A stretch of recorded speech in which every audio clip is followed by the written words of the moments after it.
Okay, I think we should be live now. It says live in the corner, so This is an experiment. Okay, here we go. This is an experiment. We are live on Twitter. I can see it up now.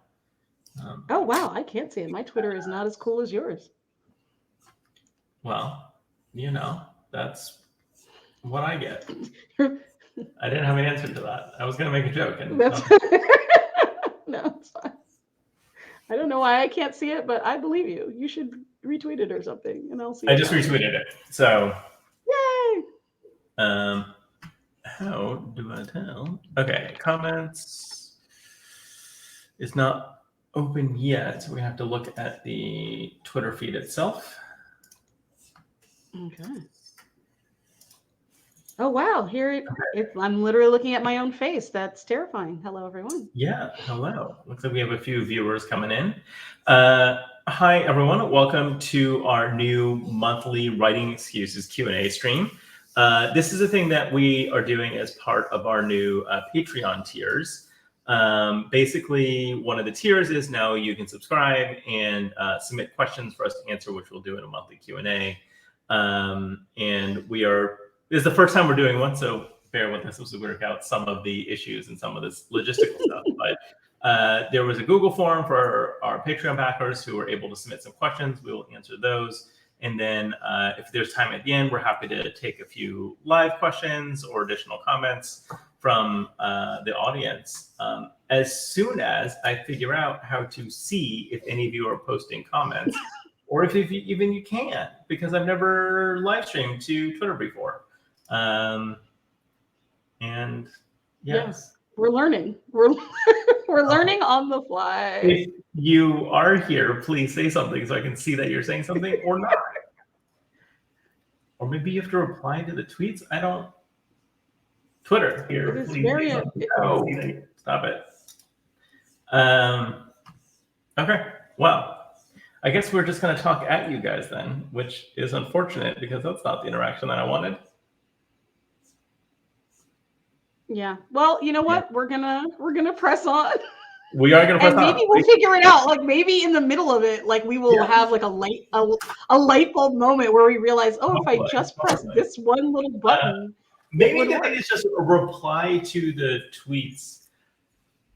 Oh, you know what? Because neither one of us is logged into the Twitter account, I bet that's why we can't see any comments if there are. Oh, that's right.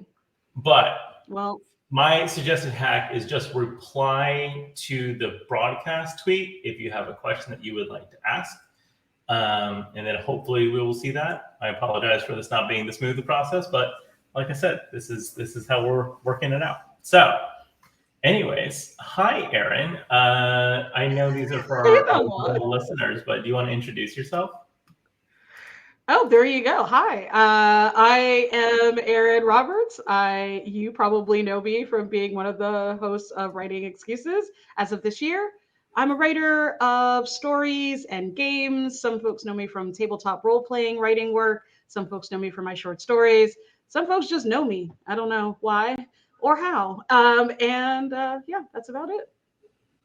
Excellent. Yeah. And I am Dongwon Song. I'm a literary agent with the Howard Moorheim Literary Agency. I do mostly science fiction and fantasy. Yeah, I mean, I'm assuming most of you all know who we are. And that is why you are asking us questions. So without comments in chat, should we just dive right in? Yeah, let's do it. First question. Great. So our first question comes from, are we reading the names? Should we read the names? I don't know where we are on this. Yeah, I don't know that we asked. So let's go with initials. Our first question comes from SK. You know who you are. Why don't you go and read it? You started introducing it. Sure. So SK asks, do you have advice on how to approach a sequel to a book? I've started a sequel, but I feel like I'm missing key elements as far as what I should be reviewing from the first book and what new information I should be providing to readers. This is a fantastic question. This is actually a really big topic and a really difficult topic. I was thinking about this earlier today as I was reading this question, and I still don't quite have a pithy answer. Do you have a place you want to start with it, Erin? Or do you want to? me to dive in and watch me find my way through the wilderness here. Well, I'll start with the first thought that I had is actually like a very silly one, but I'm going to share it anyway, which is that while sequels are different, obviously, than your first book, I think one of the things to remember is that you have already done this kind of work. Whenever you begin a book, you have to decide what of the world, what of it, what is going on or has gone on so far, you want to actually share with the readers who are picking up the book and what they're going to find out along the way. And you don't have time to like go into all the detail of everything that has gone on so far. You usually find ways to like skip through parts or summarize parts or figure out what needs to be done. So the first thing I would say is sort of just a vote of confidence that even though it feels different, you're just reusing a skill set you've already used in a different way. Yeah, I think that's a really great point. I mean, I think the place to start when thinking about a sequel, or even when you're thinking about book one and planning out what book two or book three is going to be, if you're thinking of making the series, is that each book has to work on its own terms, right? Like book one has to have a start, middle, and end and be a complete satisfying arc. And so when you're heading into book two, I think in some ways it's like, okay, we did this one time, exactly what you're saying, Aaron, in terms of like, I know how to do this. I did it last time. How do I do it again? And you have some of those pieces set up. So it's really just figuring out what you're pulling from the tools that you sort of left yourself with at the end of book one. But what you have to do is still introduce those characters, introduce those plot beats, those world building elements, because even if you have a loyal readership, there's probably a year or 2 years between books. People are going to forget 95% of what you told them in book one.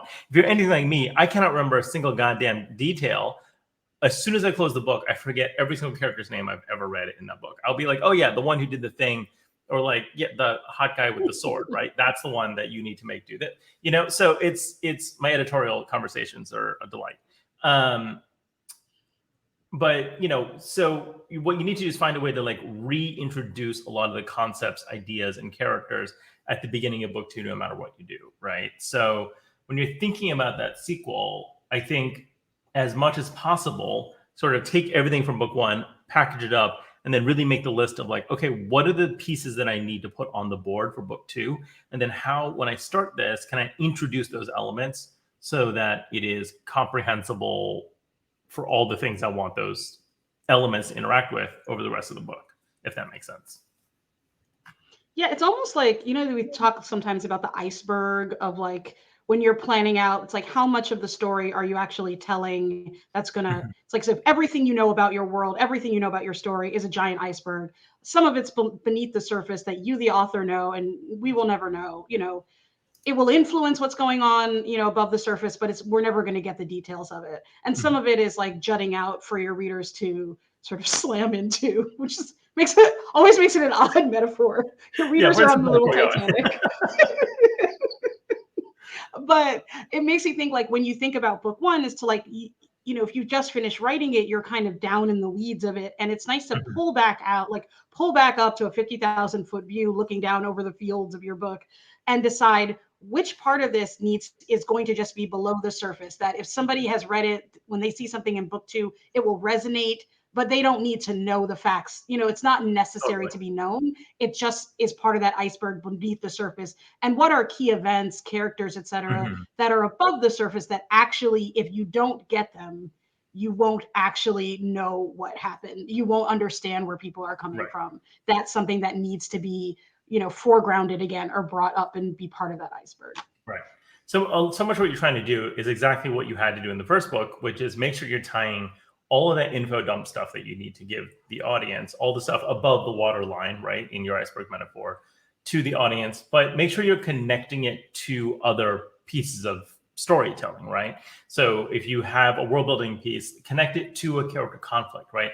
Have a character be going through something that gives an excuse to explain what it is, so we can better understand the emotional journey, the emotional moment that character is in, right?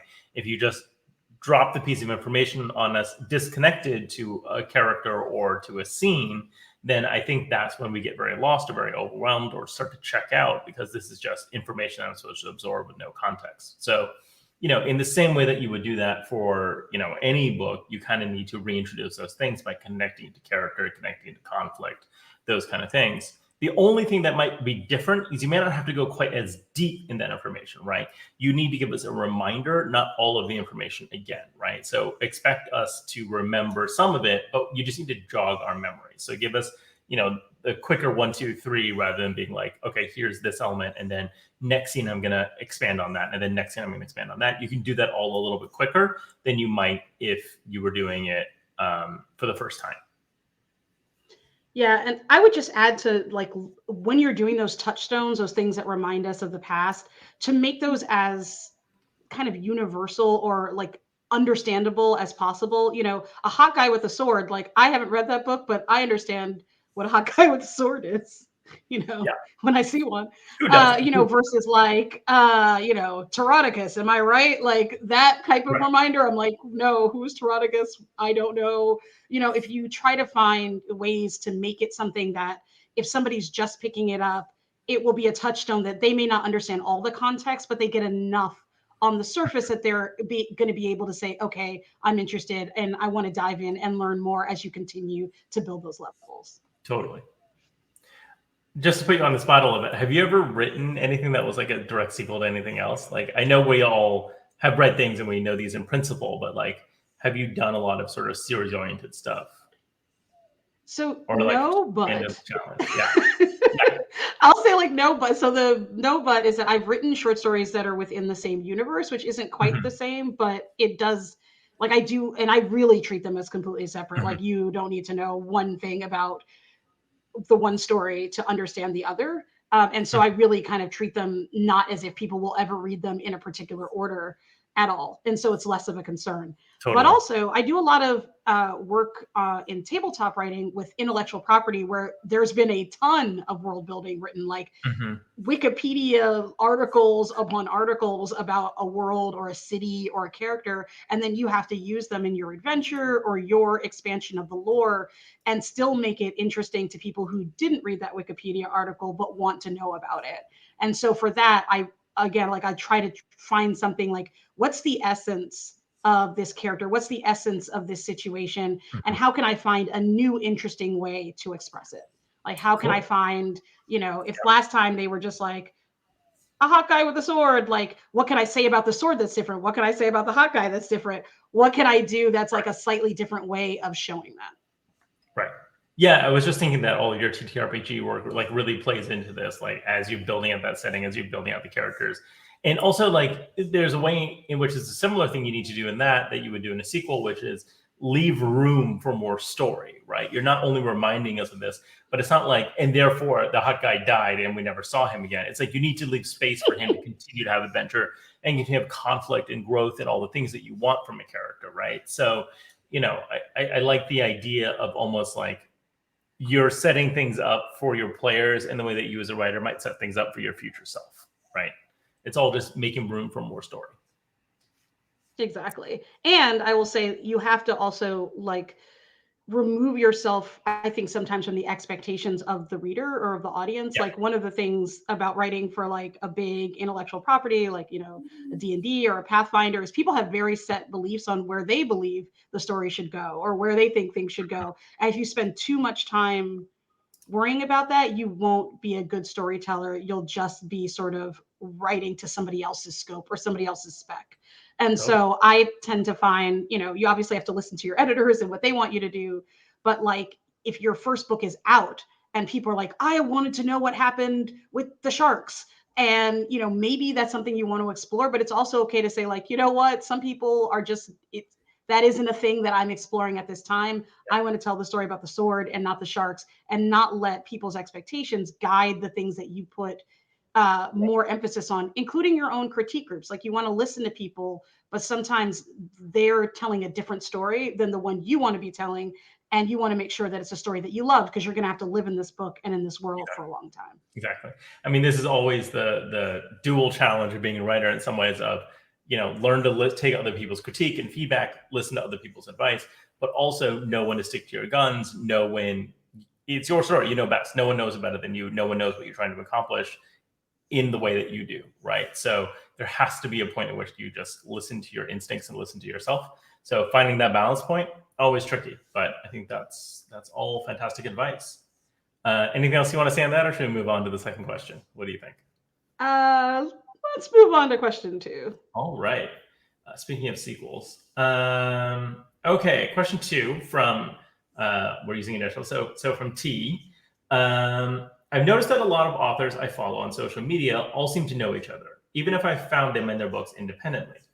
It's made me wonder how it becomes part of a group like that. As an aspiring author writing novels in my spare time, I feel like I'm on an island where my writing is concerned. Most of my friends aren't writers, so it's hard to talk to them about this thing that is super important to me and a huge part of my life. Clearly, a lot of people like me are out there, but how do I find them? What a excellent question. Yeah, thoughts, Erin? Well, I would say, okay, I was thinking about this question and like, how have I found the writer friends that I have? And it's We actually a all know lot how of much you different love social ways. media, so.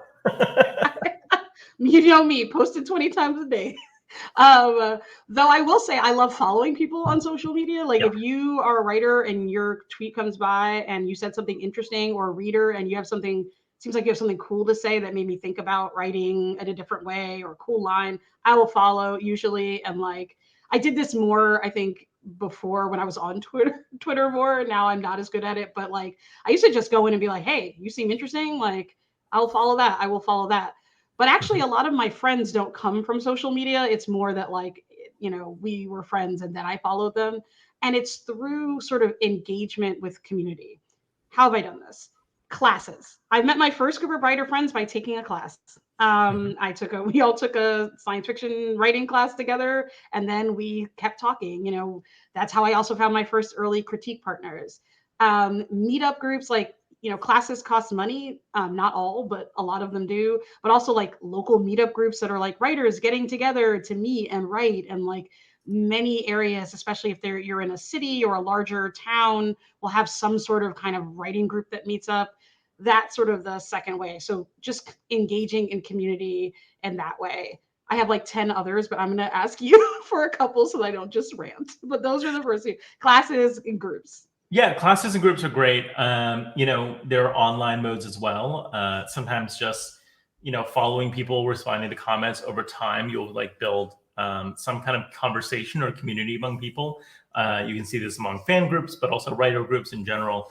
One thing to maybe look at is things that aren't just like Twitter, where it's very like broadcast response, but things that are more conversational, either a Discord or even an old school forum in a certain way.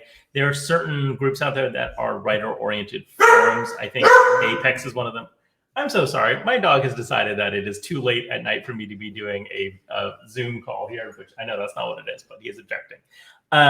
Anyways, so I think Apex is one of the big ones, but there's like a bunch of like smaller ones. That's not me endorsing them specifically. I don't really know much about them actually.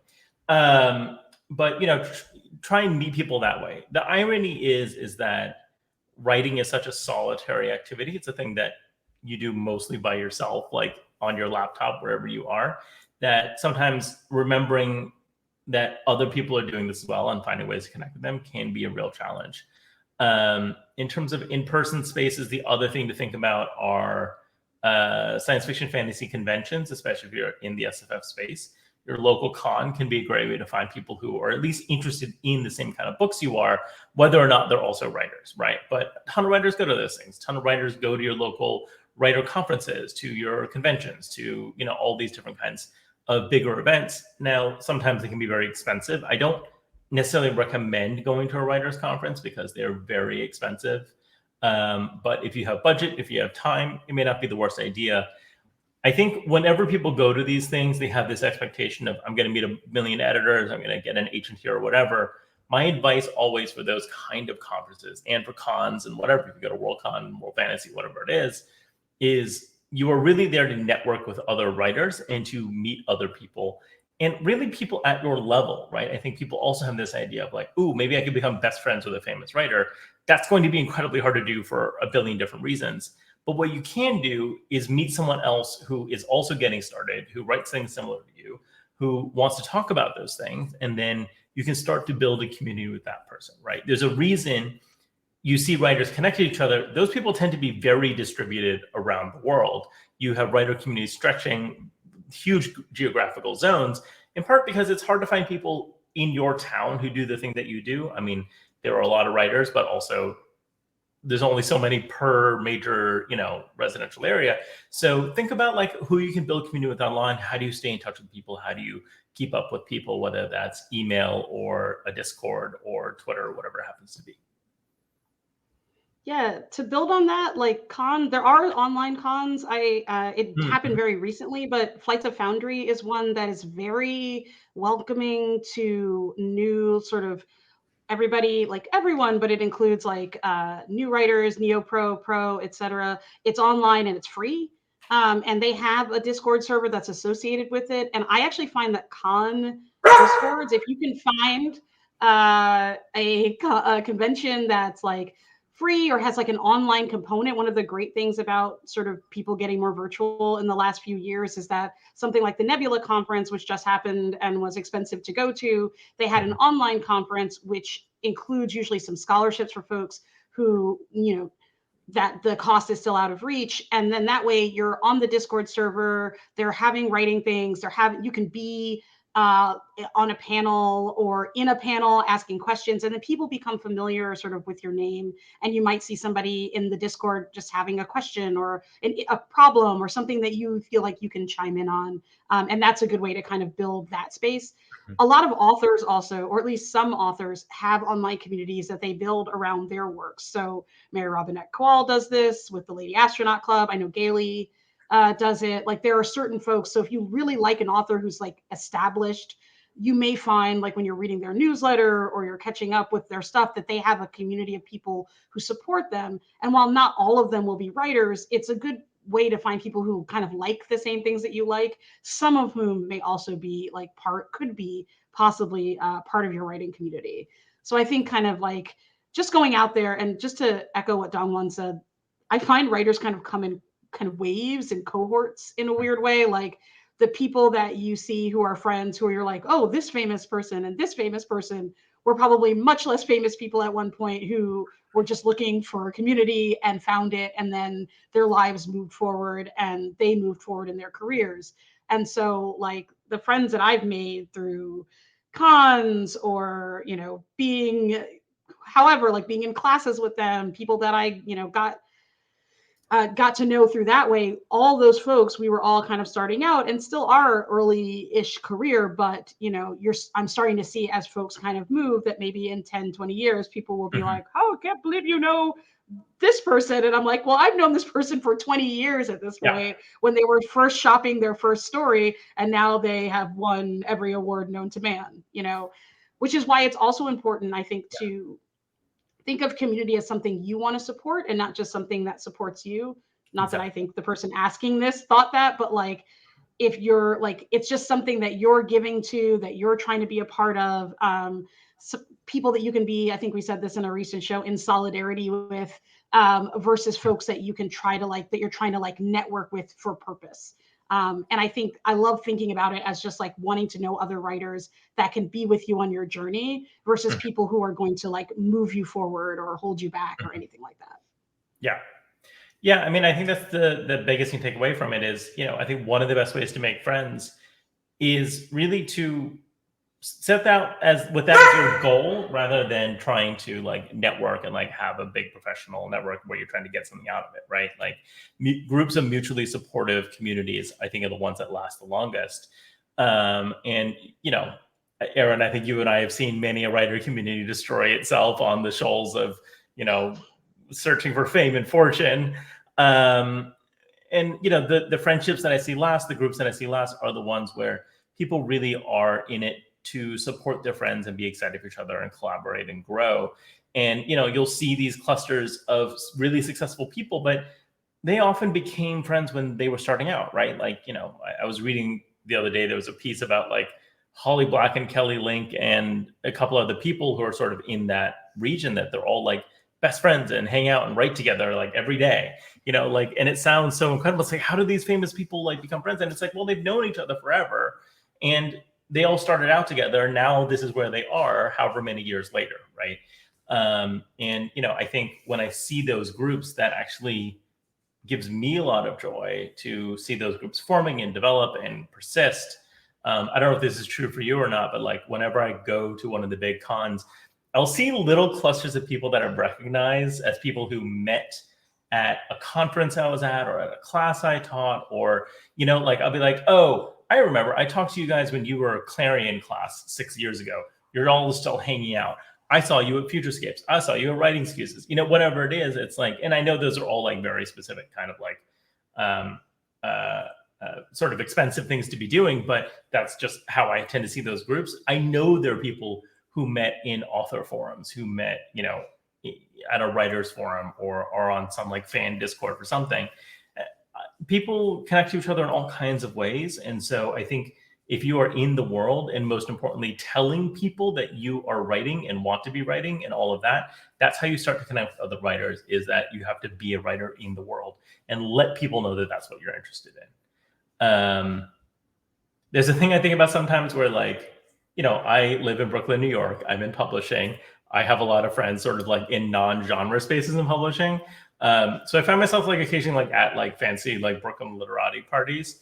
And I've started thinking of myself as like a secret nerd detector of like, I can extract the one person in this room who loves to play D&D, wants to talk about Evangelion, likes anime, whatever it is. Like I'll find the nerd in the corner who wants to hear about Star Wars in any room of people. But that's just because like I'm very visibly into those things, because if somebody asks me what my job is, it's pretty unavoidable that I'm like, yeah, I'm going to talk about this stuff. It's also, I'm like very not ashamed of it. I love what I do. And so what I find is like by putting my interest in the world, I find people to connect with all the time, even in a space where you look around the room and assume nobody here's into that. Everyone here wants to talk about like good art or some shit, right? Like, so a lot of it is just, if you want to meet other writers, be a writer, right? That's kind of how you have to do it, of projecting that energy in the world to find people who can connect with it. Does that make sense? That makes perfect sense to me. Anyway, cannot speak for people on Twitter, but I do think. Cannot see comments. Yeah, we check and they are angry. But I also think that like, be a writer in the way that works for you. Also, I think it can be like, if you're very introverted, if you maybe find quieter spaces to join, like join a Discord for something that you like, and be really, really kind of lurk for months and months and months until you finally somebody says something that you feel like you want to contribute to. Like, there's no rush. You know what I mean? Like, communities take time to form. Sometimes they're like little crystals that like grow over time, and they're very strong, but like, it doesn't all have to happen in a day. And I think sometimes when you look around, you see somebody else's fully formed crystal and be like, seems like that just happened. Like, why am I not there? But you weren't there for like all the years in which it was growing. And so I just think in general in life, it's always good not to judge like your efforts against somebody's like finish line. You don't want to judge the beginning of your race against the end of somebody else's. So at one point, the people in that community were probably like, I don't know anybody either, but they sort of, hopefully they persisted, and you will persist as well. And then one day someone will be looking at you as an example of the kind of community they wish that they had in their lives. And just be good people. Don't be a jerk. That also helps. If you're mean to people, fewer people want to be around you, I've found in life. Yeah, I mean, unfortunately, at some point, it also comes down to just general social interaction advice, right? Like, be a fun person to be around, be a kind person, reflect, like good energy back to people, and they will want to spend more time with you. And like, all the stuff that goes into building a community in any space just applies across the board. And, one thing I'll say to that is, you may feel you're not good at those things now, and that may feel kind of hopeless, but you can learn those skills, right? And I know, because I had to teach myself a lot of those skills, right? I think a lot of us in this space had to learn how to be social, how to connect with people. That is absolutely harder for some people than it is for others. I totally get that. And, the other thing is, there are plenty of people who are very successful writers who don't have a big writer community that they're in touch with. And that's okay too, right? You can get your first deal without knowing anyone else, and just show up and meet people that way and start to connect that way, right? I think having those connections helps. If you don't have those connections, don't feel like you don't have a skeleton key to publishing, right? Maybe it's a leg up for some people, but not for everybody, right? There's plenty of people who have massive networks who really struggle to find their way in anyways. It's a it's one more factor, right? Don't take it as definitive or be all end all. If you really feel it's not your strong suit, if you're really struggling with it, it's okay to focus your energy somewhere else. So that's the last thing I would want to say on that. And then that reminded me of one last Uh-huh. thing, which is just that, like, in this initial question, it's about like my other friends aren't writers, and it's a big part of my life. This is going to sound weird, but like your friends love you, your friends care about what you're doing. Like, I'm sure you have a friend who's like really into artisanal plumbing, and you're like, I don't know what that is, but I am interested in it, like, because that person is interested in it. And so I would say, even if your friends don't fully understand every aspect of your writing journey, that doesn't mean that they can't be a support for you in the things that you're doing. If you just explain a little bit of what's going on, or what you're working on, or what you're struggling with, people like want to help you. And just because they're unaware of it doesn't mean that they can't be like cheerleading you just as hard as the folks who are going through it. Totally. Cool. You want to move on to the next question? Yep, I think it's my turn to read it. Sure. So it's very organized. So this one is from S.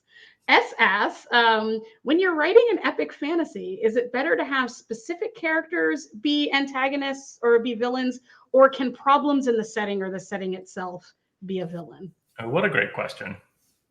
I know, I love this one. It's my answer is sort of both, right? Like I do think you can have situations or epic fantasy where a specific aspect of the world building is the real enemy or the thing that they're up against, right? So, sometimes that's imperialism or capitalism or some concept in that way, or, like really, or, characters who are up against sort of a natural disaster end of the world. In a lot of ways, the original Lord of the Rings, like the epic fantasy here, doesn't really have villains in a weird way, right? Like you have antagonists, like Sauron is out there, but he's not really a person in those books. He's a force of nature out there that they're resisting, right? And there are the way the armies are presented, the invasion presented, are not as presented as like, here's a fallible anti-hero who's operating for some evil cause. There is evil, capital E, and it will corrupt you if you interact with it. So you can't interact with it. So just don't do that, right? Like that is how a lot of Sauron's magic works in Lord of the Rings. And so really, you're fighting a concept at that point, right? You're fighting this concept of evil, which is presented in the most vague way possible. But that's the concept of evil right there. Exactly. The concept of evil is my dog objecting to me working. Which he loves to do these days. It's my favorite new thing that he does is interrupt every call I'm on. Anyways, what I was saying. Oh, like Max Gladstone's 3 Parts Dead, the craft sequence, it really is a epic fantasy book about the 2008 housing crisis, right? Like that's where he got the idea. It's where it came from. And it's why wizards in those books are basically lawyers and corporations, right? So it is a book where the antagonist is truly the system that everyone is operating in that encourages them into certain behaviors, blah, blah, blah, blah, blah. Now, when I say it that way, it sounds very dry. And the reality is there are specific antagonists who are representing those bigger cultural forces or market forces in a way that, gives the hero something to respond to and interact with. So you do need it to be personified in some ways to give people something to interact with, but those things can often be stand-ins, and the bulk of why they're interesting comes from this big idea, this big sort of world-building thing that looms behind them. Yeah, I agree completely. I am a huge fan of like the setting is the villain, culture is the villain, because I don't know, that's just how I roll. But I think that it is, and I actually don't love when it's overly personified. Like I'm not a huge fan of like, if we just get that one guy out, like it'll fix the kingdom. It's like, well, I mean, there's probably a lot of people invested in whatever villainy is part of the setting, whatever the thing is. It wouldn't exist if it didn't benefit someone. like no, like, and if an evil that no one is real, unless it's like, I mean, I guess the like force of nature of Sauron, but even that is like the evil in men's souls, it's that sort of feeling. If there Mhm. was nothing holding it up, it probably wouldn't be such a huge force for it to be affecting everyone in such a big way. And so if you want to have it like there's a particular sort of cultural norm or villainy in the setting that's happening, the question is who's benefiting from it, who's supporting it, who does not want it to change, who is opposed to change. And so it's not that the person or the antagonist needs to be opposed to your hero, to be opposed to your main character. They're opposed to the change that your characters want to create in the world. And I actually think that's, for me, more exciting than like, I just don't like your face, and therefore will kill you, but I don't like what you're trying to change. And it also makes it that you can have a lot more conflict along the way, because that one person who maybe benefits the most isn't going to be the only person. There could be many people who are uplifting a system, and you can have an epic fantasy in which what your main character is doing is trying to change the system in many different ways, making Mhm. lots of small changes, having smaller conflicts that create a bigger change that they then have to reckon with. And I think that's one way to go about it, where it isn't like, it's just this dude, but it's more like, oh, I have, you know, told the bakers they need to unionize, and I've done this, and I like defeated this thing, and therefore now there's a revolution, and holy crap, there's a revolution. Now I have to deal with that. That is as much an epic finale, figuring out like what will the revolution do and which way will it go, as like I'm having an epic fight on the battlements with so and so. And I don't think there's one right way to do it, right? My two favorite epic fantasy series of the last 10 years would be Broken Earth, so N.K. Jemisin's Broken Earth trilogy, and Fonda Lee's Greenbone saga. Um, they could not be more opposed in how they address this, right? Both are books that are very interested in really broad societal questions about change, about culture, about imperialism.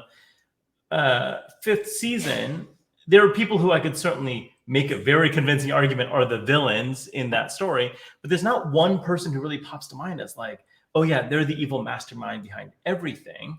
It is that this is a world that is profoundly broken by the interaction of all of these different systems. And what N.K. Jemisin does so brilliantly is walk us through the consequences of those systems and what they do to people, and how people try to survive in that world, and the choices that they make, which then leads to something that looks a lot like villainy, right?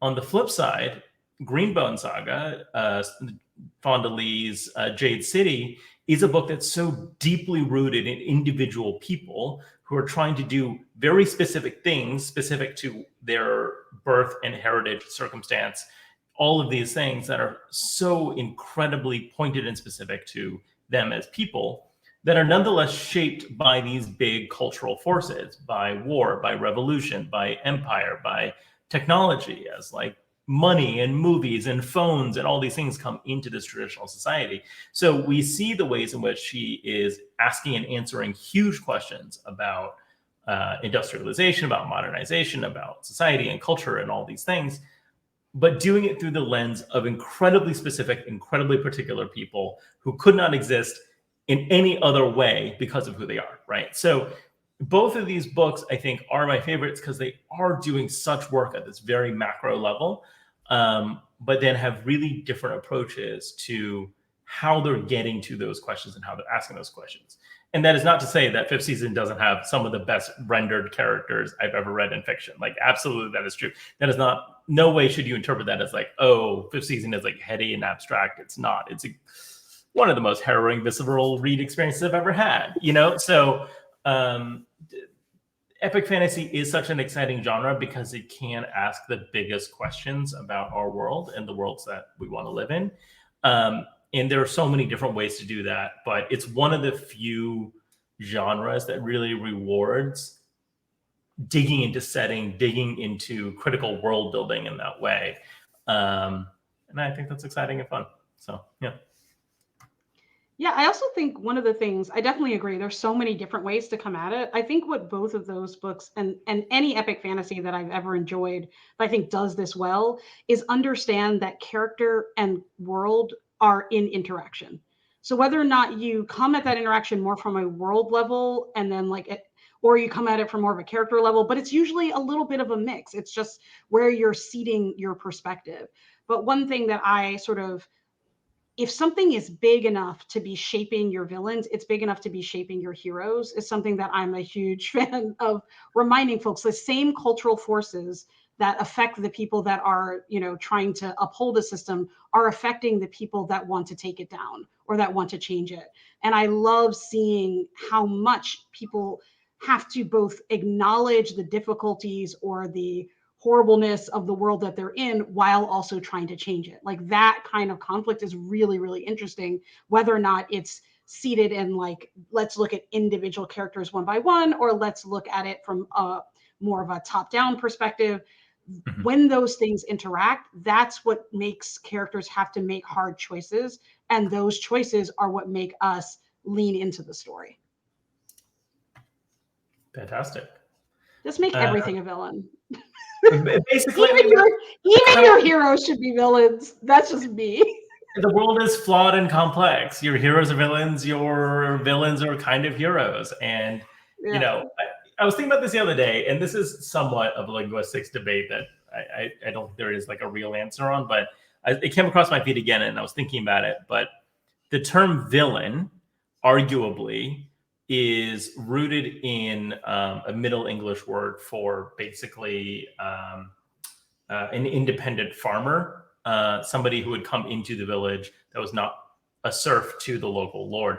And so, or something similar to that. Anyways, I'm not a medieval scholar, but morality plays of that era began casting the villain, this farmer character, as sort of an uncouth bumpkin that would be causing problems for everyone else in the town, as a way of basically being like social critique of being like, hey, those guys who aren't part of our power structure, they're the problem. Don't be one of them. Come join us instead as part of our power structure.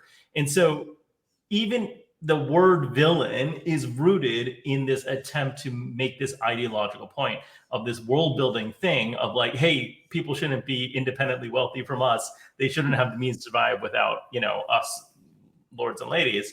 Again, massively reductively simplifying, but you know, there is something even in the core of what is the concept of having a villain in your story that intrinsically ties it to these questions of world building, that ties it to these ideas of what questions is your story asking and how are you answering them, right? And if your villain is simply a mouthpiece for that, then that can be somewhat unsatisfying. So you want to make sure they have all these other characteristics as well. But fundamentally, when you're telling this epic story, when you're telling this heroic story, it has to be interacting with those ideas at some point in some way, if that makes sense. So Yeah, that also, I love that, by the way. Little linguistics, y'all. yeah. But it also just makes me think that like the richness, like you want your villains, your antagonists to be rich. You want them to have their own inner lives that don't just Mhm. revolve around when they are needed for the plot to be in opposition. And I think people get that generally when it comes to individuals, but I think that's also really true of like society as villain, which is again like there are people who are upholding this, there are people for whom this system works.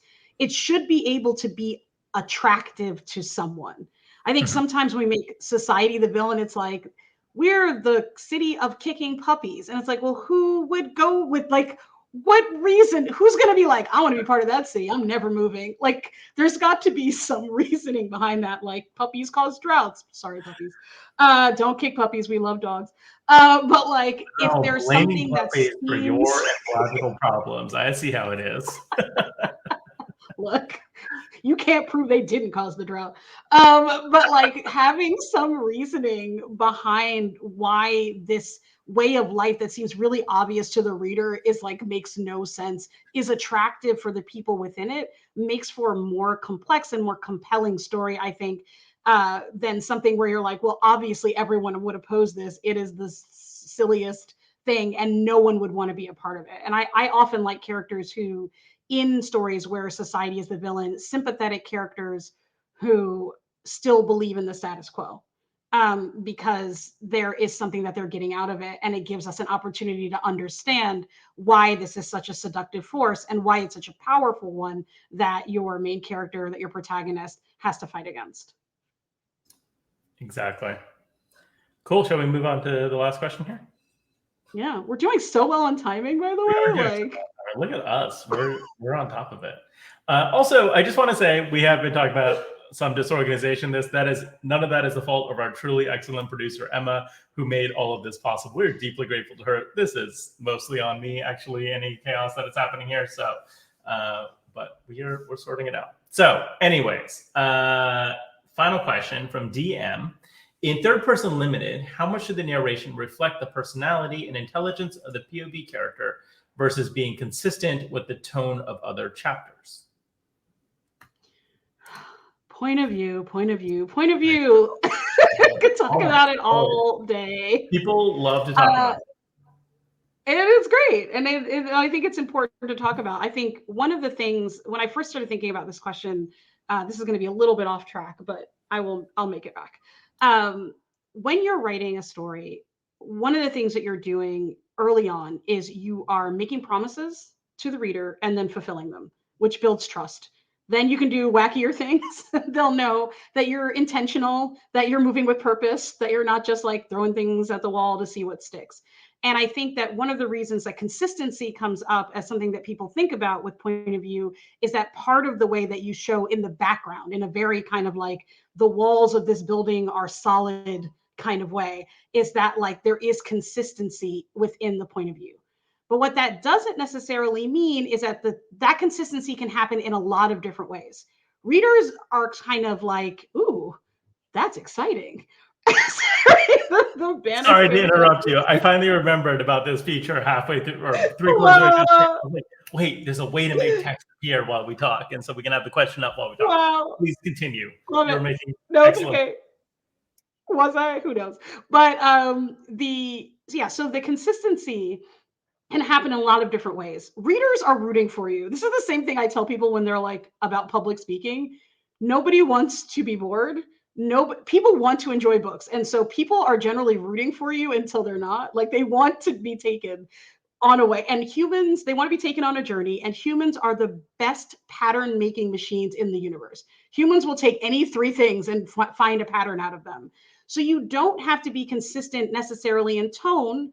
You could be consistent in distance of the POV, and even that feels like consistency. Anything that feels like I made this as an intentional choice, I didn't just do it because I was like woke up on that side of the bed, people will take with you. And so I would say if you would like to, I'm going to guess from the way the question is phrased, maybe that like you would prefer to have the narration reflect the personality and intelligence of your POV characters, even though they may vary wildly in their personality and intelligence. And one might be a snide murmurer and one might be an over-the-top chipper person who have very different perspectives. But if you're always giving us about the same distance from those characters as kind of your default, then it feels consistent because we're like, oh, we're in a different headspace, but we're in the same type of headspace, or we're viewing that headspace from the same distance, from the same angle. And for that reason, I still feel like it's consistent, even though things are shifting. Totally. I think it's a great answer. And I think that is so much of how people read. I love the points about like pattern recognition and how the audience is at least starting out on your side, right? Like they want to enjoy this book. It may not feel like that when you look at Goodreads reviews, but I mean, and it's a thing for me too, as an agent, when I'm like looking at Query, it's like, I want to like it. I'm here. I wouldn't be going through these if I wasn't like excited to hopefully find, a new project, right? All of that said, I do think one thing you need to be careful of, or I guess really like what this is coming down to is this is about voice as much as it is about POV, right? And I do think you can have very voicey sections and sections that are in very different voice from each other. But one thing to remember is that the more intense the voice that you're writing is in terms of dialect or tone, or like if it is that very chipper voice, or if it is like a very like dialecty voice or whatever it is, that can wear on your audience faster than a more neutral voice, right? I'm not saying don't do it. My very favorite things to read are things that are incredibly dense and voicey. I am a weirdo who likes difficult, weird books, right? If you want to reach the broadest audience, that may not always be the way you want to go. So it's not don't do it, but make sure you're being intentional about the choice to engage with something that it has a more specific tone, has a more specific voice that is different from the other voices in your book, right? I love encountering differences between one chapter and the next. I think the thing that I find the most depressing when you have that third person close perspective is when everything sounds the same. I'm like, no, this is a 60-year-old man, that is an 18-year-old girl. Why do these two voices sound the same? That makes no sense. If you're going to do that, back the camera out, give me third person omniscient, give me a little more distance, and then make your narration be the character voice. But if you're going to be that close, I do want them to feel distinct. Now, if your 18-year-old character is talking all in emojis and, contemporary slang, I'm going to find that very tiring and irritating pretty quickly, right? You can do it, just make sure that you're finding the right balance between what your audience expectations are, what's a fun reading experience, and what is communicating important things about the character. Does that make sense? Yeah. I also think that one thing that people, I think, sometimes can overlook with third person limited is one of the cooler things about third person limited is that you don't have to. Well, I do think having a general distance that you're going to be like, are you going to be super voicey and like super immersive or a little more pulled back? You can actually vary the distance that you are within third person, just because it doesn't mean like you can even within a scene. And actually, I think it's a really great way of creating emotional movement within a scene is to have a little bit more backed off. And then when something emotional happens or something very like immediate happens, you dive a little more into that person's voice. And then maybe you pull out a little bit when you're going back to kind of the general scene. You're still in third person limited, but much like, they always use the camera analogy for, third person, like, you can zoom in on something or someone when a moment happens, and then you can zoom a little bit back out without going all the way up to an omniscient perspective. And I think that if you have two different, let's say you have like three main characters with very different voices, you got the emoji person, you got the 60-year-old, you got somebody else, you got the snide person. I actually think that if you're going to be moving back and forth between those because you're like, I'm committed to it, pulling back a little bit in the beginnings and endings of chapters when that switch is going to happen helps it go down easier so that you're not like jumping out of a hot spring and into a cold shower. Instead, you're kind of like, oh, I got out of the hot spring, it's still warm, okay, now I'm going into the area where the cold shower is, and then I'm getting in. And so using that ability to kind of distance yourself a little bit, this is one of the times when I really love the use of filtering words, which, like, when you say like he looked at her versus just saying what he saw, that there's a difference between saying like, he saw her across the room and, there she was across the room. The first one, like, it feels a little more distance because you're reminding us that we are seeing a person see another person versus just being in the seer's, the watcher's head. And so sometimes those types of like techniques to be a little more distanced are a really great way to make those transitions a little smoother, but also just a really great way, like I said, to like create that movement, to figure out in a scene, when do you really need to be fully immersed in that person's thoughts? And when can you be a little less immersed, but still within their perspective? Yeah. I think in general, the way people talk about POV often I find very frustrating because it can feel incredibly rigid, right? They're like, oh, you are in third person close, limited, and therefore you have to do it the whole book. You can't have an omniscient section. You can't have a first person section. You can't do it this, that, and the other. I'm not saying you should necessarily make those big jumps, but one thing, a segment that I love to use to teach POV is one of the early scenes and probably the most famous scene in Virginia Woolf's Mrs. Dalloway, which is a street scene where, it's a bunch of people walking down a street. It's a very crowded sort of shopping district. And there is a plane writing letters in the sky overhead. And what happens over the course of the scene is we jump from character POV to POV as we move down the street from the protagonist to other characters. And the way that you bounce from one character to another is often they'll look at the sky and try to figure out what the hell the plane is writing, and no one can quite figure it out, but everyone has their own idea. So we keep seeing the same thing from all these different angles over the course of the scene. And it feels incredibly cinematic, even though this was written long before modern cinematography existed, right? Like, but we can feel the sort of camera move from POV to POV to POV that gives us this really well-rounded perspective on this street scene, even though we never figure out what the hell the plane is riding. But everything else, all these different, we get this portrait of London, we get this portrait of this day, of this moment, and of our protagonist's experience walking through this crowd by shifting POV in all these different ways. So the way the camera can zoom in and out is, I think, incredibly powerful, as you're talking about, Aaron, in terms of being able to communicate the different emotions in the scene, different information from different angles. And don't be afraid of sometimes jumping even to another POV and then jumping back to your original POV. That can also be a really powerful move. You know, whenever I see a writer pull that off, I'm always like, I like that. You know, like I remember I was reading like an epic fantasy novel where one character's like sneaking up, and then for a second we just slide into the guard's POV, like just kind of out of nowhere, and have 2 paragraphs in the guard's POV as our protagonist like sneaks past them, and then slide back to the protagonist, right? And it's like this very fun stealth scene that, like, if this were a movie, the camera like pans over to like the guard station and then pans back to the character. And like that type of fluidity in how you think about POV can really enrich your reader's experience in understanding important information about the scene, emotionally, logistically, all these different ways. There's that Les Mis adaptation by Tom Hooper that came out, I don't know, like 10 years ago or whatever. Oh, yeah. But famously, the cameras are just like right here the whole time as the actors are like singing into the camera. It is incredibly disorienting and very funny to me to watch. I understand that there are reasons why he does this, but don't do that, right? Like, you don't have to just be in your character's face all the time. You can be as an artistic choice. It's difficult to pull off and maybe off-putting to some segment of the audience, me. But, you know, I think there are reasons to do that, but you don't have to do that all the time, right? And I think sometimes the way we teach POV writing feels like it has to be locked in. You're making a choice at the beginning, and that is the choice you have to stick through, whether that's the scene, the chapter, or the whole book.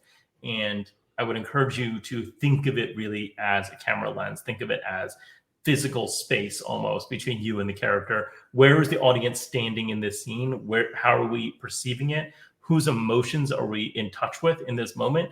Is it our protagonist who was our original, you know, close POV, or is it the girlfriend that they just broke up with? Do you want to like zoom in on her perspective for a second, give us what she's feeling, and then come back to the main character? That could be confusing if it's executed poorly. If it's executed well, it could be really powerful, you know?